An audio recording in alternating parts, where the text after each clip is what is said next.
Hi, today I'm just doing a little quick video, not quite a short, just a little bit longer than a short, and just testing out a new selfie stick that I've got for my phone with a little gimbal on, picked up from eBay for £17 I think it was, or something. It's even got a light built in at the back as well, which I'm not sure actually if the lights, yeah, the light is on, but of course it faces the other direction, which is a bit silly really. You think you want to face it towards me, but anyway, um, what I'm doing today, I'm actually copying some film, some old negatives, and which is the old film.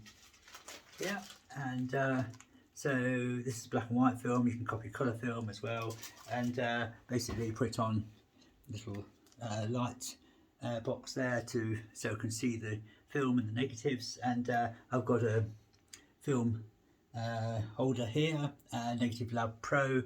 I'm using on the computer to convert the negatives, and this is the Essential Film Holder. This is called, which is from Britain, and I think these are sort of really good. You can slide your negatives through here, and of course your camera there will take a photograph using a macro lens. This is the Olympus EM1 Mark II camera, and I'm using it in the high resolution mode, which is actually 80 megapixels, which is an overkill for film, but it gets all the detail, all the fine detail out of the film. And of course the macro lens, 60mm macro lens, which is on a micro four thirds system, which is 120mm on the full frame camera. And that's sort of really good quality lens, and it gets all the detail out of the images. And I'm using a laptop here with Olympus or OM Capture now on here, which I'm using that to basically take the picture, pressing this button here, and of course that takes the image. When I've got the negative underneath here, that will take the image, and without me touching or pressing the buttons on the camera itself, because that then eliminates camera shake, which is really essential, of course. And so I've got a light panel under here, which is using for the light source for this, with a bit of cardboard kind of and a hole cut out just to stop any excess light from coming around the edge here. And so I'm going to be doing these. I won't bore you with all the copying details as such, but this is just something I'm just really doing this just to really test my little gimbal thing on the phone, and also just a little test video really. And there's plenty of videos out there on YouTube using things like the Essential Film Holder and other ways of copying as well, of course. And I'm using an old enlarger here, which has just got a little attachment on there to hold the camera on, like as a copy stand. So yeah, and anyway, so it's just a little bit of fun, and the quality you can get is still pretty good on these. What you can get from film is surprising, really. I mean, 80 megapixels on here is very much an overkill, of course, but then again, some people say, oh, you only get sort of 10 or 8 or 15 megapixels, or some say 20, 24. I've heard all sorts of varying rumours and things, what you get out of film. A lot of it depends on the quality of the film, how fine the grain is. If it's very fine grain, yes, you're going to benefit from maybe a few more megapixels on the camera, but generally I think there's probably not a lot of difference. Once you get up to a certain megapixel level on your camera, there's not a certain I don't think you're going to notice that much difference there, I think, on your cameras. So generally most digital cameras are fine, really. I mean, anything probably from 8 megapixels upwards really is perfectly fine. And the old I think old Kodak photo CDs, they were only 6 megapixels, and the quality you got from those was amazing. So that was years ago. So yeah, so basically we can get some really good quality images from here, and it's going through all the old memories and things, and seeing what I can sort of find, or the voyage of discovery, finding photos that I've forgotten to taken years ago, and seeing, of course, people and family on there on old photographs. And I've got doing black and white now. I'll be doing some colour, and then I've got medium format, which is I mean, this is 35mm film, of course, the smaller film, which is equivalent to what we call full frame. Of course, you've got a full frame camera, that's the same size, the sensor is the same size as this film, which is sort of, in a way, you could say is ideal sort of things, right format, but it doesn't really matter because the macro four thirds sensor is slightly different shape, but you just basically crop in on here and you can see the actual shape there. It's sort of 4:3 type format, and of course but that's okay, you're just going to crop in anyway to the negative, and you've still got plenty of megapixels left of course as well, and there's going to be a lot more film to do. Of course, we've got loads and loads of film. I've got all these in here, sort of nice big box of film in there, slides as well, and of course stack of negatives in here in folders, and so yeah, there's quite a lot to actually do on there, and so it's going to keep me occupied for quite a while. I've already been doing for 3 days anyway, so maybe in a future video I probably might do some results and things, and it'd be interesting to compare the 35mm film with the medium format film, if there's any more detail. Of course, again, it depends on the quality of the film and the quality, of course, my picture taking, what that was like, of course, and a lot of things, a lot of factors involved in film. Of course, you've got obviously your camera that you're using, well, your lens obviously was important. I mean, you've got a poor quality lens, you're going to get poor results anyway, but of course obviously you've got to get the exposure right and everything else, like just like in normal photography with the digital, or say normal with digital photography, you've got to get the exposure right and everything, so you get focusing right, just the same. But of course with the film you've got to get the processing right as well, the development right. So if you've get the processing wrong, or the lab, if you send it off to the lab and they don't develop the film properly, again you can get poor results of course. And I've got some film which is out of date film which I used, I think it's 400 ISO or ASA as it was back then, and that I think it's made by Konica, the film was, but it was a 400 film, and the grain was huge on the film. It was out of date as well, so of course the quality was very poor. But again, you can use film like that, and you want to do like arty pictures and things. It can, if you know that the film is not going to be as fine grain or not perfect in certain ways, you can use old film for doing arty pictures and things as well. And of course, if you want the perfection and you want the best quality, then obviously use the film that's in date, and use film, get it processed properly, and make sure you've got the exposure right, the focusing right, and everything, the lighting and all that correct, of course. And again, it's very fun to do. It's expensive to do film photography now, of course.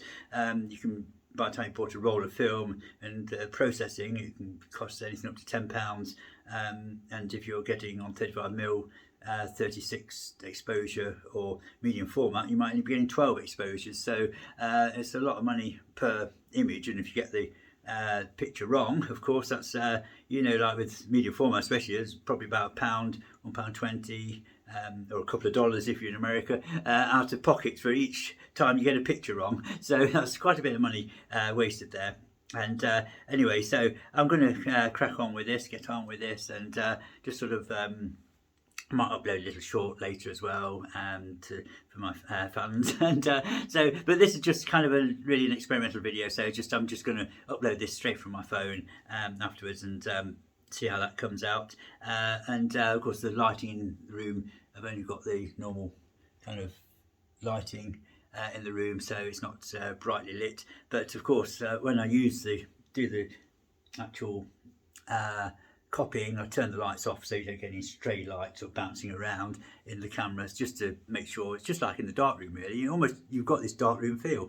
In fact, what if I turn off the wrong light, and if I turn the light off there, you can see now that's kind of the conditions you're sort of working in. Yes, in daytime you can shut the curtains, of course, or the shutters and things, and but yes, that's kind of like looks kind of quite eerie, doesn't it, the glow does on there. So yeah, which is really great. You can copy film very, very quickly. You can copy several films in an evening, and with almost no effort. It takes on here about up to 10 seconds to copy each negative, each frame, because I've got it set to 2-second delay on the camera, and then it takes about 8 seconds for it to process the image on high res mode. If you're doing it on normal shutter speed mode, it's instant. It's basically, you know, less than a second sort of thing. You know, so that would it. But I want to get the higher quality mode on there, and I'll just turn the light on again, and so I've got the backlights on.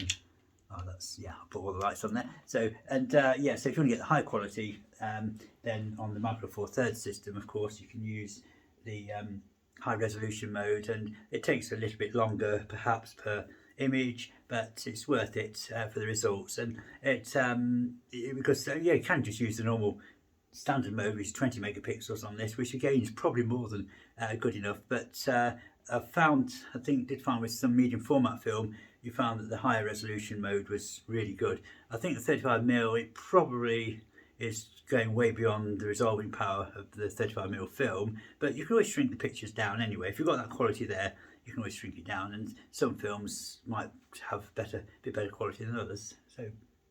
So maybe I'll upload some results in a future video, and so this is kind of like a series of videos that I may do as well. I'll do some things on photography, and I'll do some other videos as well, of course. And there's plenty of videos out there on how to do this copying, more detailed sort of thing, which are well worth watching. I think the guy who does Negative Lab Pro, I think he's got some videos on this as well, I think, and it's well worth watching. I think his name's Nate, I think his name is, and he's really great. So Negative Lab Pro is a plugin for Adobe Lightroom, for those who don't know, and that's a very good program. You don't necessarily need that, but it does.